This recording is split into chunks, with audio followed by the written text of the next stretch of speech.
வணக்கம்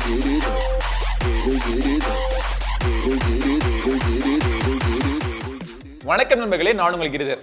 நம்ம டிராவல் பண்ணோம்னு வச்சுங்களேன். ஸோ ஒரு இடத்துல இருந்து இன்னொரு இடத்துக்கு போகணும். ஸோ இந்த இடத்துல இந்த இடத்துக்கு போகிறதுக்கு நம்ம எதில் வேணால் போகலாம். சைக்கிளில் போகலாம், காரில் போகலாம், மாருதி 700 காரில் போகலாம், இல்லை பென்ஸ் காரில் போகலாம், இல்லை ஆடி காரில் போகலாம், இல்லை போர்ஷா, லாம்பர்கினி, இந்த மாதிரி எக்ஸ்பென்சிவான காரில் எதில் வேணால் நீங்கள் போகலாம். ஆனால் நம்ம பண்ண வேண்டிய விஷயம் என்னன்னா, இந்த இடத்துலேருந்து இந்த இடத்துக்கு நம்ம போகணும். இந்த குறிக்கோளுக்காக நீங்கள் எதை வேணால் நீங்கள் சூஸ் பண்ணி நீங்கள் யூஸ் பண்ணிக்கலாம். எதை சூஸ் பண்ணுறீங்க அப்படிங்கிறது உங்களுடைய தேவையை பொறுத்து இருக்கு, உங்களுடைய சூழ்நிலைகளை பொறுத்து இருக்கு.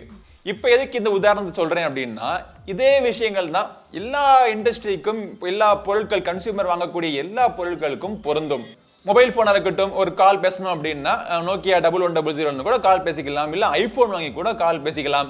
ஆனால் கால் பேசிடுறோம், அவ்வளோதானே. ஆனால் இந்த எப்படி கால் பேசுகிறோம், அந்த கால் பேச தவிர வேறு என்னென்ன விஷயங்கள்லாம் பண்ணுறோம் அப்படிங்கிறது தான் யூசர் எக்ஸ்பீரியன்ஸ் அப்படிங்கிற முக்கியமான விஷயம் வருது. காசு அதிகமாக கொடுத்தா உங்களுடைய யூசர் எக்ஸ்பீரியன்ஸ் நல்லா இருக்குமா, கண்டிப்பாக நல்லா இருக்குமா அப்படின்னு கேட்டிங்க அப்படின்னா, இது வந்து ஒவ்வொருத்தருடைய சொந்த தேவைகள், சொந்த விருப்பு வெறுப்பு இதெல்லாம் பொறுத்து இருக்கு.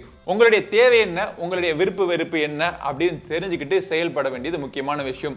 இந்த மாதிரி ஒரு வித்தியாசமான ஒரு பொருள் தான் நம்ம இன்னைக்கு இந்த பதிவில் நம்ம பார்க்க போறோம். ரெகுலரான ஒரு வயர்டு இயர்போன் தான். ஆனா இந்த இயர்போன்ல பல விஷயங்கள் இருக்கு.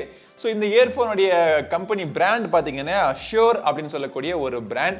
இந்த பிராண்ட்ல இருந்து வந்து ஏயானிக் 4 அப்படிங்கிற ஒரு மாடல் ஆஃப் வயர்டு இயர்போன்ஸ். இந்த இயர்போனை பத்தி நான் உங்ககிட்ட ஷேர் பண்ண வேண்டிய விஷயங்கள் நிறைய இருக்கு. ஆனா எல்லாருக்கும் பிடிக்குமா, நம்ம சொல்றது விஷயங்கள் எல்லாருடைய மைண்டுக்கு செட் ஆகுமா அப்படின்னு எனக்கு தெரியல. சொல்றேன். உங்களுக்கு விருப்பம்னா நீங்க பாருங்க, இல்லாட்டி நம்ம சேனல்ல உங்களுடைய பட்ஜெட்டுக்கு ஏத்தாப்புல, உங்களுடைய தேவைக்கு ஏத்தாப்புல எக்கச்சக்கமான ஆடியோ ப்ராடக்ட்ஸ் ரிவ்யூ பண்ணி போட்டிருக்கோம். அதுக்கான லிங்க் இந்த வீடியோ டிஸ்கிரிப்ஷன்ல இருக்கு.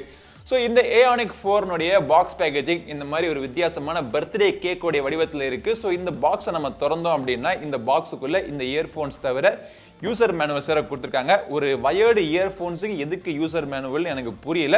பட் யூசர் மேனுவலை தவிர இயர் டிப்ஸ்ல பார்த்தோம்னா விதவிதமான இயர் டிப்ஸ் கொடுத்துருக்காங்க. அதுவும் விதவிதமான சைஸ்ல கொடுத்துருக்காங்க. இது வந்து memory foam type of earphones. ஒரு ஒர்க்கிங் என்வரன்மெண்ட்ல இருந்தீங்க அப்படின்னா எந்த விதமான சவுண்டும் கேட்கக்கூடாது, உங்களுக்கு மியூசிக் மட்டும் கேட்கணும் அப்படின்னு நீங்க நினைச்சீங்கன்னா memory foam type of earphones use பண்ணிக்கலாம். இல்ல நார்மல் என்வரன்மெண்ட்ல கம்ஃபர்டபுளான ஹியரிங்க்கு உங்களுக்கு வந்து ரெகுலர் சிலிகான் இயர் டிப்ஸ் நீங்க சூஸ் பண்ணிக்கலாம். இன்னும் அட்வான்ஸ்டா இன்னொரு டைப் ஆஃப் இயர் டிப்ஸ் இருக்கு. இதுக்கு பேர் இந்த ஃபிளாஞ்ச் அப்படின்னு சொல்லுவாங்க. காதுக்கு வந்து பயங்கரமான ஒரு சீலிங் கொடுக்கும். எந்த விதமான சவுண்டும் உங்களுக்கு கேட்காது. வெளியிருந்து வரக்கூடிய சவுண்ட் வந்து ட்ரிபிள் லேயர்ல பிளாக் பண்ணி எதுவுமே உங்களுக்கு கேட்காது. நாய்ஸ் கரெக்டாக பின் பாயிண்ட் பண்ணி உள்ளுக்குள்ள இயர் ட்ரம்ல போய் சேர்ற மாதிரி உங்களுக்கு ஃபிளாஞ்ச் நீங்க யூஸ் பண்ணிக்கலாம். இந்த மாதிரி பலவிதமான இயர் டிப்ஸ் கொடுத்துருக்காங்க. குவார்டர் அடாப்டரும் பார்த்தீங்கன்னா பாக்ஸுக்குள்ள இருக்கு. இது தவிர வெறும் மித்ததெல்லாம் ஃபோம் தான். ஃபோமை தவிர பார்த்தோம்னா வெறும் காற்று தான் இருக்கு. இந்த பாக்ஸை நம்ம ஓரம் கட்டிட்டு இந்த இயர்ஃபோன்ஸ் எப்படி இருக்குன்னு நான் சொல்றேன் உங்களுக்கு. பட் இந்த இயர்ஃபோன்ஸ் எப்படி இருக்குன்னு பார்க்கறதுக்கு முன்னாடி, ஒரு மியூசிக்கை வந்து ப்ரொடியூஸ் பண்றவங்க முதல்ல மியூசிக்கை ரெக்கார்டிங் பண்ணுவாங்க, அப்புறம் ரீரெக்கார்டிங் பண்ணுவாங்க, மாஸ்டரிங் பண்ணுவாங்க. இந்த மாதிரி பல விஷயங்கள், பல லேயர்ல வந்து மியூசிக் ப்ரொடக்ஷன் நடக்கும். மியூசிக் ப்ரொடக்ஷன் நடக்கிறப்போ அந்த மியூசிக்கல் அந்த சவுண்ட் இன்ஜினியரோ அந்த சவுண்ட் டைரக்டரோ அவங்க என்ன பண்ணுவாங்க அப்படின்னா, இந்த மியூசிக் நம்ம வந்து இப்படி நம்ம தயாரிக்கணும் அப்படின்னு சொல்லிட்டு ஒரு முடிவில் அவங்க பண்ணுவாங்க. ஒரு ஆர்ட் மாதிரி தான், ஒரு பெயிண்ட் மாதிரி தான். ஒரு பெயிண்டர் வந்து ஒரு பெயிண்டிங் பண்றாரு அப்படின்னா, ஒரு ரெட் கலர், அவர் சூஸ் பண்ணக்கூடிய ரெட் கலர் இந்த மாதிரி இந்த இடத்துல இருக்கணும் அப்படின்னு சொல்லிட்டு முடிவு பண்ணி பண்றாரு பார்த்தீங்களா. அது வந்து அவர் அந்த ஆர்டிஸ்ட் அந்த இடத்துல பண்ணக்கூடிய ஒரு விஷயம். அதே மாதிரி தான் அந்த மியூசிக்கல் ஆர்டிஸ்ட்டுமே பார்த்தீங்கன்னா, ஒவ்வொரு இன்ஸ்ட்ருமெண்ட்லையும் வரக்கூடிய சவுண்ட் வந்து இந்த லவுட்னஸ்ல கேட்கணும், இந்த ஃப்ரீக்வன்சில கேட்கணும் அப்படின்னு சொல்லிட்டு பெர்ஃபெக்ட்டா அவங்க அட்ஜஸ்ட் பண்ணி, அவங்க ரெக்கார்டிங் பண்ணி, மாஸ்டரிங் பண்ணி உங்களுக்கு பப்ளிஷ் பண்ணுவாங்க. இந்த மாதிரி பப்ளிஷ் பண்ணக்கூடிய சவுண்டை வந்து நம்ம பலவிதமான மீடியம்ல கேட்கிறோம். அனலாக் மீடியம்ல கேட்டுக்கிட்டு இருந்தோம். இப்போ வந்து டிஜிட்டல் மீடியம்க்கு எல்லாரும் மாறிட்டோம். குறிப்பா நம்ம டிஜிட்டல் மீடியம்ல நம்ம கேட்கிறப்போ டிஜிட்டல் சவுண்டை அனலாக் கன்வெர்ட் பண்றதுக்கு ஒவ்வொரு மொபைல் போனுக்குள்ளேயும் DAC அப்படிங்கிறத டிஜிட்டல் டு அனலாக் கன்வெர்ட்டர் இருக்கு. இந்த மாதிரி கன்வெர்ட் ஆகி வந்த அந்த மியூசிக்கை நம்ம ஒரு ரெகுலரான ஒரு இயர்ஃபோன்ஸ்ல நம்ம கனெக்ட் பண்ணி நம்ம கேட்கறோம்னு வச்சுங்களேன்.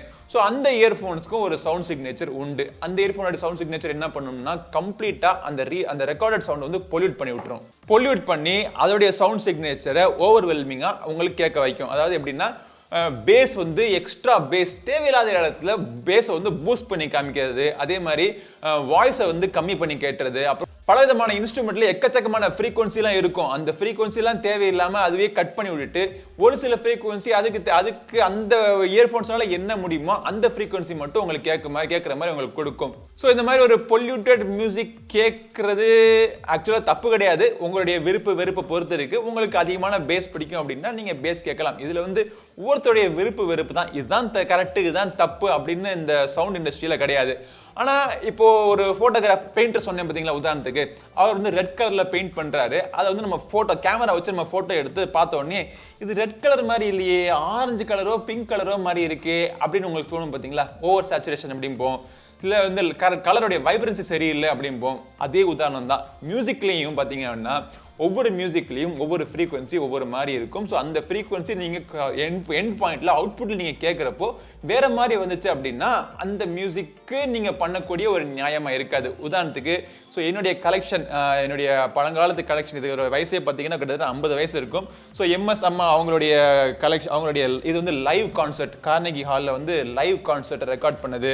அதுக்கப்புறமா அவங்களுடைய பெஸ்ட் சாங்ஸ்னுடைய ஒரு கலெக்ஷன், அப்புறம் சிட்டி பாபு வீணை, அந்த கர்நாடிக் மியூசிக்னுடைய கலெக்ஷன், இதெல்லாம் பார்த்தோம் அப்படின்னா வினைல் டிஸ்க். ஸோ இந்த வினைல் டிஸ்கில் நம்ம பாட்டு கேட்குறப்போ ஒரிஜினல் சவுண்ட் எப்படி அவங்க ரெக்கார்ட் பண்ணாங்களோ, கார்னகி மெலன் ஹாலில் வந்து அவங்க அம்மா எப்படி பாடினாங்களோ அதே மாதிரியான சவுண்டை வந்து அப்படியே ரீப்ரொடியூஸ் பண்ணி உங்களுக்கு கொடுக்கும். நுஸ்ரத் ஃபத்தே அலி கான் கேள்விப்பட்டிருப்பீங்க. ஸோ அவருடைய வாய்ஸ் எல்லாம் பார்த்தோம் அப்படின்னா அப்படியே நெஞ்சுக்குள்ளே போய் அப்படியே வருடி எடுக்கும். அதே மாதிரி அம்மாவுடைய குரல், வெங்கல குரல் அப்படிம்போம். எம்எஸ் அம்மாவுடைய குரல்லாம் பார்த்தோம் அப்படின்னா அவங்க பாடுறது வந்து ரொம்ப டிவைனாக இருக்கும். அந்த டிவைனான ஒரு வாய்ஸை வந்து ஒரு ரெகுலரான ஒரு இயர்ஃபோன்ஸில் நம்ம கேட்குறப்போ சாதாரணமாக இருக்கும். பட் உங்களுக்கு அந்த மியூசிக்கையும் அந்த வாய்ஸையும் அந்த டேலண்ட்டையும் அந்த ரியல் ஆர்ட்டையும் நீங்கள் அப்ரிஷியேட் பண்ணணும் அப்படின்னா கண்டிப்பாக ட்ரூ சவுண்ட் நீங்கள் ஒரு தடவையாச்சும் நீங்கள் கேட்டாகணும். ஒரு தடவை மட்டும் இல்லை, திருப்பி திருப்பி எனக்கு ட்ரூ சவுண்டு தான் வேணும்னு முடிவு பண்ணதுனால தான் இந்த ஷோர்னுடைய ஏஆனிக் 4 நான் வாங்கினேன்.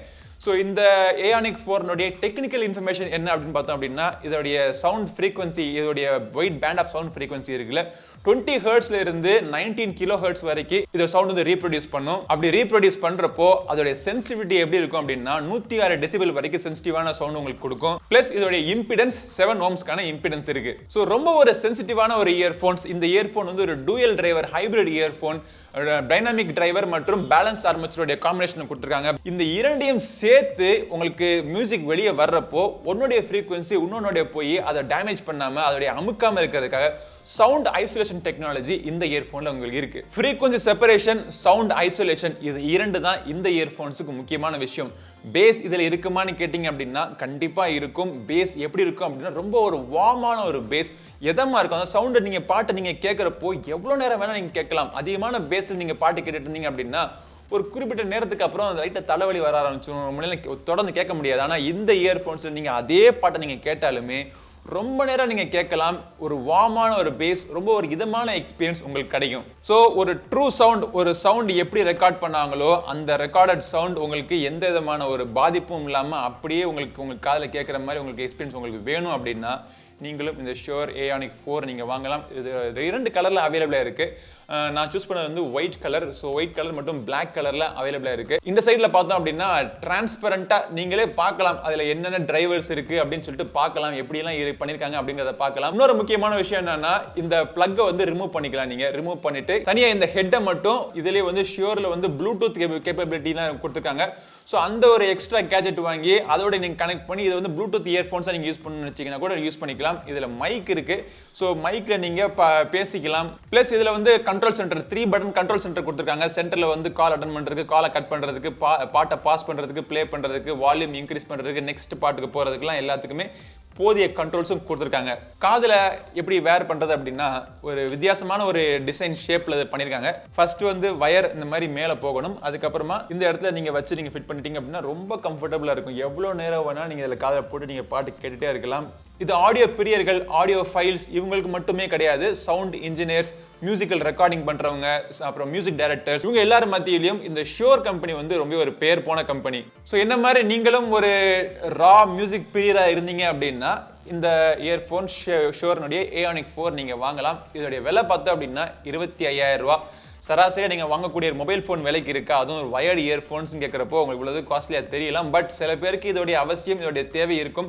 ஸோ அதுக்காக நம்ம சேனல் இந்த வீடியோவும் போட்டேன். யூஸ்வலாக சொந்தமாக நான் வாங்குற பொருட்களுக்கெல்லாம் வீடியோ போடுறது கிடையாது. பட் இந்த விஷயங்கள்லாம் ஷேர் பண்ணணும்னு எனக்கு விருப்பமாக இருந்துச்சு, அதனால தான் இந்த வீடியோ போட்டேன். டெஃபினட்டாக ஒரு டிஃப்ரெண்ட்டான ஒரு எக்ஸ்பீரியன்ஸ். ஸோ ஹான்ஸ் ஜிம்மர் பாட்டெல்லாம் நம்ம கேட்குறப்போ அந்த இன்டர்ஸ்டெல்லார் படத்தில் ஒரு கம்போசிஷன் பண்ணியிருப்பாரு. ஸோ அந்த கம்போசிஷன்லாம் நம்ம கேட்குறப்போ வேற லெவலில் இருக்கும். இந்த மாதிரி இன்ஸ்ட்ருமெண்ட்லாம் இங்கே இருக்கா, இந்த இன்ஸ்ட்ருமெண்ட்லாம் இப்படியா நமக்கு சவுண்ட் கிடைக்கும் அப்படின்னு சொல்லிட்டு கேட்குற மாதிரி ஒரு டிஃபரெண்ட் டீடைல்ஸ், அந்த சவுண்ட்ல இருக்கக்கூடிய அந்த ஒவ்வொரு நுணுக்கங்கள் எல்லாத்தையும் அப்ரிஷியேட் பண்றதுக்கு இந்த ஷோர்னுடைய ஏயானிக் 4 சூப்பரா இருக்கு.